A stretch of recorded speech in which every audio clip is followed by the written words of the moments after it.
And these are real life examples that happened to us in our group. But we had one of our staff went to the doctor. He had some stomach problems. The doctor couldn't figure out what it was. So he said, I'm going to send you out for a CAT scan. When the doctor usually tells you to go do something, what do? You do it. You usually go do it. Well, we want people to understand you need to start asking questions. Mm-hmm. Why do I need it? What is it going to show? What are you not telling me? What if I don't get it? What's going to happen? The two things that the doctor won't tell you is how much it's going to cost or if it's in your network. So the first thing we do, we check and see if it's in network to make sure we're getting the full discount. Well, this one was at Timpanogos Hospital, and that was in network. So what we do, we call up the hospital and we say, how much is that CAT scan going to cost? $1,264. If the patient or the employee has a copay, say they have a $100 copay, do they care how much it costs? No. No. They should. They should, but there's that disconnect. Right. All they care about is what the copay is. And there's no correlation between this and this. They think, well, the insurance company's going to pay whatever the rest is. And the insurance companies are good guys because you're in their network and they have a discount that they gave you. So what you're doing, you're prepaying for a discount. So we go to the hospital and say, is that our full network discount? The answer was yes. Will you give us any other discounts? No. So what we did, we went to Central Utah Surgical Center and said, can you do this CAT scan? They said yes. We asked them how much. They said $650. We said, will you give us any more discounts? They said, yeah, you pay cash the day of the procedure. We'll do it for $450. Now here's where we do away with the disconnect. Even if we have a plan where they have a copay, the difference is going to come out of their HRA. And so we show the employee, well, you can pay $1,264 out of your HRA or $450, which would you rather do? Right. Well, now they're saying this, and the idea now is to create or transform them into a consumer so that they start looking at it and saying, wow, there is a difference, and it does make a difference where I go. And now it affects them directly because if they have more money left over, it just continues to grow and accumulate. That makes sense? Mm-hmm. Especially since I took my wife to the doctor yesterday and said she needed a CAT scan. Really? Okay. But after just a few questions, they decided she didn't. Yeah. And probably you want to ask more questions too. And so the next thing is the HRA now gives you a lot more freedom of choice. What if you want to use alternatives?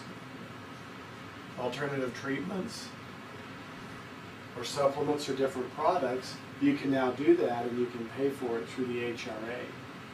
And with our program, what happens, again, part of your premium going to the insurance company to cover the catastrophic insurance, but part of it's going into the HRA. So a lot of times people ask us, well, your premium is the same as mine. Yeah, but if you don't use it, how much are you going to get back? Zero. With ours, you'll have money coming back from the HRA and coming back tax-free. So with the choice, now for example, I give a couple more examples. How we can save money, just some savings. We had one lady who was taking medication for migraines. She was paying out of pocket about $230 a month. That was her portion. Well, we found out that she was taking 100 milligram tablet a day. And we found out if she would take 2 50 milligram tablets, we could get that cost down to $130 a month. Right. So it saved her $100. So another example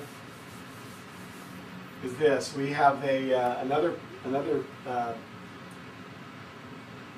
member that total cost, she's taking medications for anxiety and depression. Total cost of the drugs, $1,100 a month. Give me anxiety and depression right there. Yeah. Her copay portion is about $300 a month.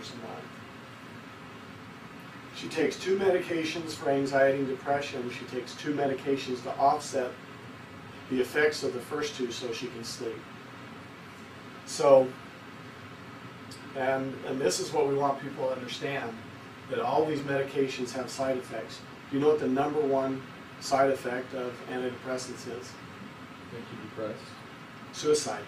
Yeah. And so what we do, we come in and we have a program where we can provide some alternatives, but we monitor that with their doctor and say, we have some alternatives that we can replace those medications. Now here's the beauty of it.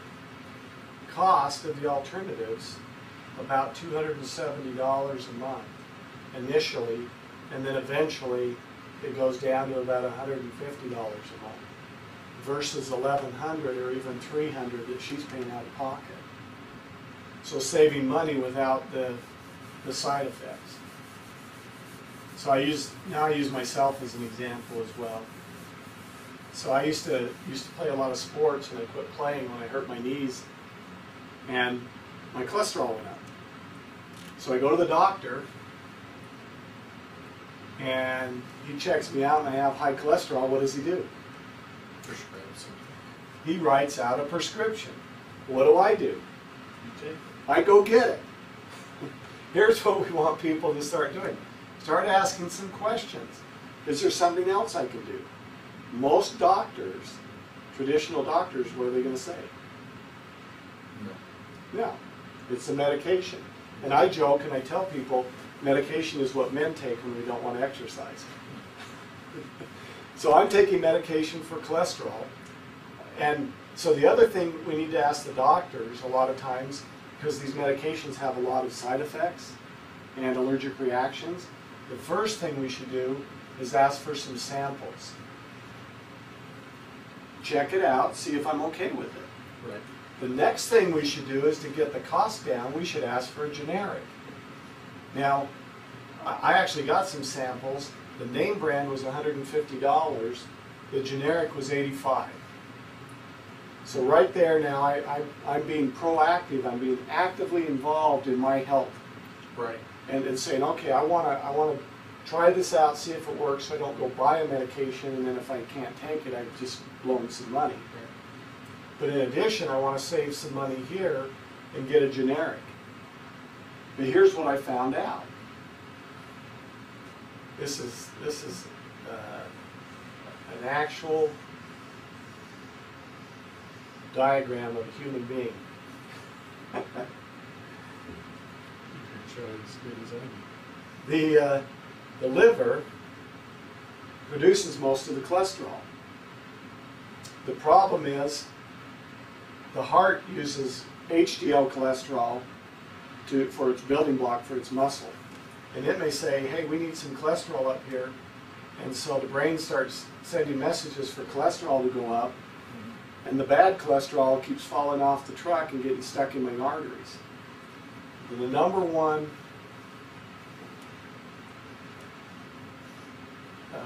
eliminator of cholesterol is fiber. But we don't get enough fiber in our diet. I don't, because you have to eat 9 servings of fruits and vegetables a day, in addition to other things, to get fiber. So I don't eat that much. Like today, I didn't eat this morning or this afternoon. And so there's no way I can get enough fiber. So either I take a prescription to lower my cholesterol, which all it does is mask the symptoms. And guess what the 2 top side effects or possible side effects of cholesterol lowering drugs is? Probably liver damage. Heart disease and liver failure. So here's what I do. So now I take a supplement. The supplement costs me $70 a month. The supplement gives me enough fiber to lower my cholesterol. I'm saving money, and I'm not destroying my heart or liver. So that's how the program works.